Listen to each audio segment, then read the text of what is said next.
Imaginez un monde sans Internet, sans Wi-Fi, sans email. Ce serait un monde où la communication serait lente et difficile, où l'accès à l'information serait limité. Difficile, n'est-ce pas? Aujourd'hui, les ordinateurs sont partout, et ils sont souvent connectés entre eux. Que ce soit dans les maisons, les bureaux, les écoles ou même les parcs, les réseaux informatiques sont omniprésents. C'est ce qu'on appelle un réseau informatique. Ces réseaux permettent aux appareils de se connecter et de communiquer entre eux, facilitant ainsi le partage d'informations et de ressources. Un réseau informatique, c'est comme un réseau routier, mais pour les données. Tout comme les routes permettent aux voitures de se déplacer d'un endroit à un autre. Les réseaux informatiques permettent aux données de circuler entre les appareils. Ils permettent aux ordinateurs de communiquer entre eux, de partager des informations et des ressources. Par exemple, vous pouvez envoyer un document à un collègue, partager des photos avec des amis ou accéder à des fichiers stockés sur un autre appareil.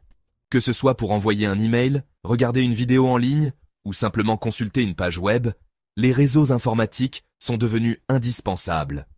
Ils facilitent notre vie quotidienne et nous permettent de rester connectés avec le monde entier. Il existe différents types de réseaux informatiques, chacun ayant ses propres caractéristiques et utilisations.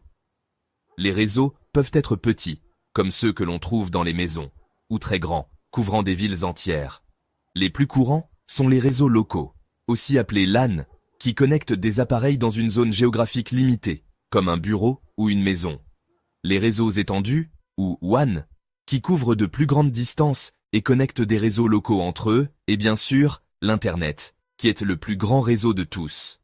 Dans les prochaines sections, nous allons explorer ces différents types de réseaux plus en détail. Nous verrons comment ils fonctionnent, leurs avantages et leurs inconvénients, et comment ils ont transformé notre façon de vivre et de travailler. Commençons par les réseaux locaux, souvent appelés LAN. Ces réseaux sont essentiels dans notre vie quotidienne, car ils permettent à nos appareils de se connecter et de communiquer entre eux de manière efficace. Un LAN est un réseau informatique qui couvre une petite zone géographique, comme une maison, un bureau ou une école. Ces réseaux sont souvent utilisés pour connecter des ordinateurs, des imprimantes, des téléphones et d'autres appareils électroniques. Imaginez un réseau LAN comme un petit village où tous les habitants peuvent facilement communiquer entre eux. Dans ce village, chaque maison représente un appareil connecté au réseau, et les routes entre les maisons sont les câbles ou les connexions sans fil qui permettent la communication. Les ordinateurs d'un LAN peuvent partager des fichiers, des imprimantes et même une connexion Internet.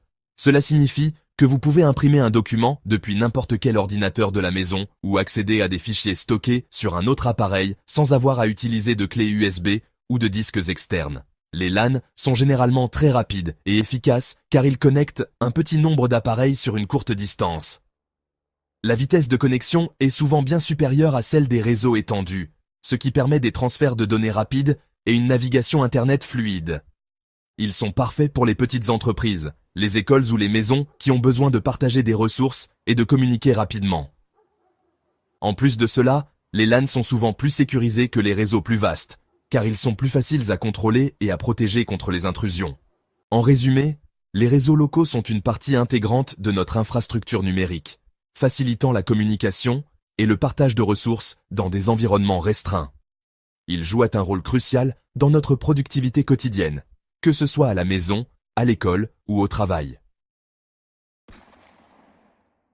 Maintenant, imaginons que notre petit village veuille communiquer avec d'autres villages plus éloignés. C'est là que les réseaux étendus, ou WAN, entrent en jeu. Un WAN est un réseau informatique qui couvre une zone géographique beaucoup plus large qu'un LAN. Il peut connecter des ordinateurs situés dans différentes villes, pays ou même continents. Internet est l'exemple parfait d'un WAN. Il permet à des ordinateurs du monde entier de communiquer entre eux, peu importe la distance.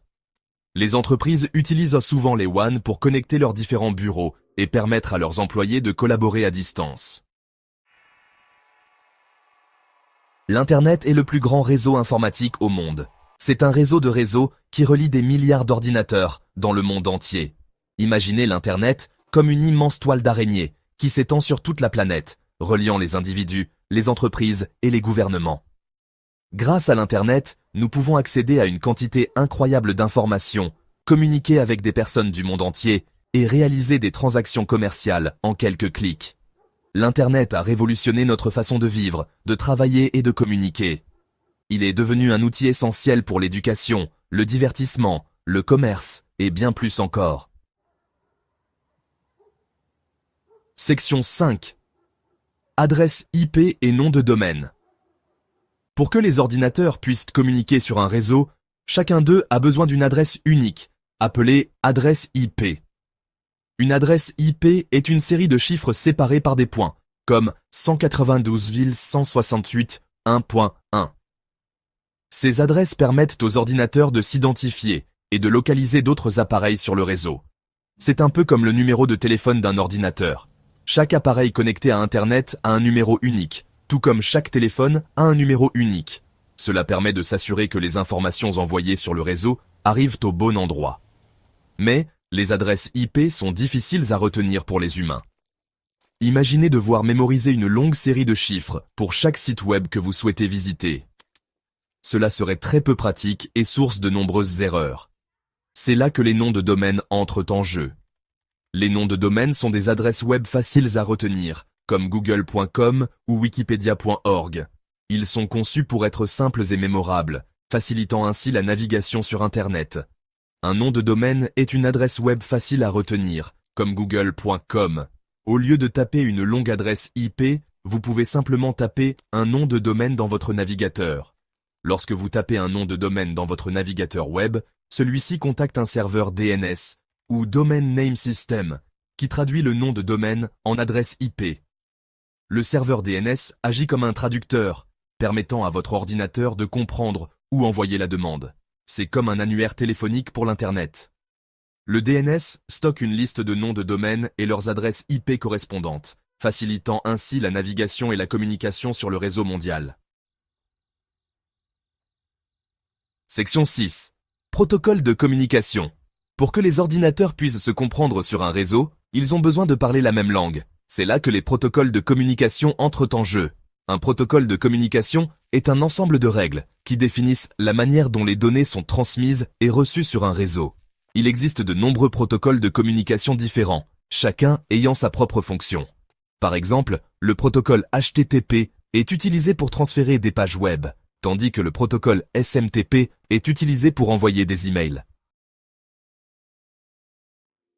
Section 7. Importance des réseaux dans la société. Les réseaux informatiques ont un impact profond sur notre société. Ils ont révolutionné notre façon de communiquer, de travailler, de nous informer et de nous divertir. Grâce aux réseaux, nous pouvons rester en contact avec nos proches, collaborer avec des collègues du monde entier et accéder à une quantité illimitée d'informations en quelques clics. Les réseaux informatiques ont également un impact majeur sur l'économie mondiale. Ils ont permis l'essor du commerce électronique, du télétravail et de nouvelles industries basées sur les technologies de l'information. Section 8. Conclusion. L'essor des réseaux. Les réseaux informatiques sont devenus omniprésents dans notre monde moderne. Ils ont transformé notre façon de vivre, de travailler et d'interagir avec le monde qui nous entoure. L'évolution rapide des technologies de réseau promet des innovations encore plus étonnantes dans les années à venir. De l'intelligence artificielle à l'Internet des objets, les réseaux informatiques continueront de façonner notre avenir.